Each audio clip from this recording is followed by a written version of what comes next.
Whether a competition or boardroom, high-stake moments require next-level preparation. And in this video, I'm going to share with you how to win. Hi there, Derek Rainey here with Speak Fluence, helping you to become a better speaker, one word at a time. Listen, in this video, I want to share with you how to crush your next presentation. And I'm going to give you some things on today that's going to really be profitable for you and help you when you step on that stage. You can crush you can absolutely kill it. You can slay it, your next presentation. Remember now, in our last video, I talked about audience connection. Audience connection is very important. You know, that's important for you to be able to connect, for you to be able to resonate with your audience. Remember, I said before, people won't necessarily remember what you say sometimes, but they will always remember how you made them feel. And so we can incorporate the two into our delivery, into our message, into what we're trying to share. And we can share our message in a way that it can be memorable, but we can also share it in a way that we can connect with the audience and they can feel it. They know how we made them feel when we present it to them. And guess what? That's what gets you the residual invites or the perpetual invites to be able to come back and share because you're so memorable and you had a lasting impact up on their lives. Your message connected that way. Now, here, I want to share with you, I want to give you a simple framework to help you to be able to just crush your next presentation. And the first thing that I want to share with you in this framework is preparation. Preparation is simply how you rehearse. I remember when I was in high school, I played basketball, and our coach, Coach Delacy Robinson, he had this way about, he would sit back and watch us practice, and he would kind of, maybe go off where he couldn't be seen, go off into his office. And then when he would go off into his office, we oftentimes would use this as a moment to kind of play around in a horseplay. And he would politely sneak back in on us and catch us doing something we had no business doing. And we would often be penalized for that because we would have to run. But here's what he would always say. If you do it in practice, you will do it in the game. And what that simply means, if we was not taking our practice serious, if we was just shooting the breeze, horse playing, and not doing anything productive that was going to add to our game, that was going to make us a better player, a better team, then we was just wasting our time.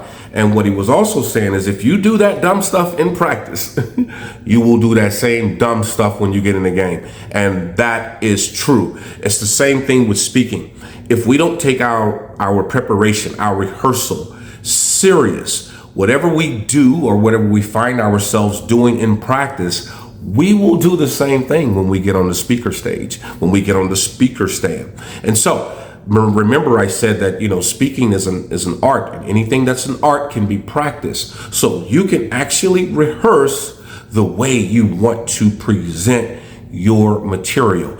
And you can do that. And I want you to do that and find ways to stimulate the same pressure that you will experience when you feel that pressure up on stage. You can do that. So we want to take our rehearsal serious, the way we prepare. We want to take it serious. We want to know our material inside and out. We want to know it like the back of our hands. It's kind of like I said, even right now, I'm speaking to you primarily extemporaneously. I got just a minimum notes, but I'm just coming from experience and things that I've learned throughout the 20 years that I've been coaching students to championship winning speeches. All right. So the first thing, again, is preparation. How do you prepare? This is something that we took serious, especially when we came into the spring of the semester. We will begin our preparation phase. The next thing I want to give to you is your mindset. And when I say mindset, I'm talking about being able to visualize yourself being successful, but not only that, but also how you channel and deal with nervous energy. Because remember, I said it's normal for us to experience some type of, to get nervous. And even like I said before in one of my other videos, you have speakers who've been speaking for a long time And yet there's some great speakers who still feel a bit of nervousness when they get on the speaker stage.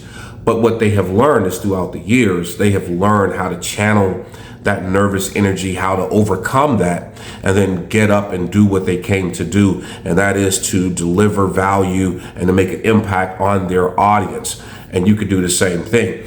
And I would go as far as to say in the third one, I'm going to tie these two together, because how we deal with nervousness, to me, it goes into this last one that I want to give you for this simple framework, and that is handling pressure. All right. And I'm going to just be honest with you. The only way you can handle the pressure that comes to us, that we experience when we're on the speaker stage, is you simply just got to do it. You got to do it. You know, being a pastor for 20 years, I remember when I first started, you know, I was very nervous. I had to get up every Sunday, been doing that for 20 years. Have to get up every Sunday, deliver to an audience. No two people are in the same place. No two people are going through the same thing. You know, you're looking at the audience. Some people are jovial and excited, and some people are smiling, and some are just sitting there looking like, make me happy, you know? And you know, so when you're dealing with that, it's like, man, you know, but here's the thing. The more I did it, Sunday in and Sunday out, the pressure began to diminish.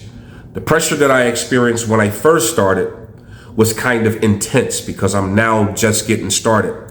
But then the more I delivered, the more I presented each and every Sunday morning or wherever I had to present, the pressure diminished. And I believe as the pressure diminished, the nervous energy diminishes with it. I think those two, I really believe those two have a close relationship, kind of like Ohm's law. And so I want you to think about that. I want you to, you know, put those into practice. And then what I want you to do is share with me in the video when your next big presentation is coming up. I would love to hear and listen, and I'll see you in the next video. See you when I see you. Bye.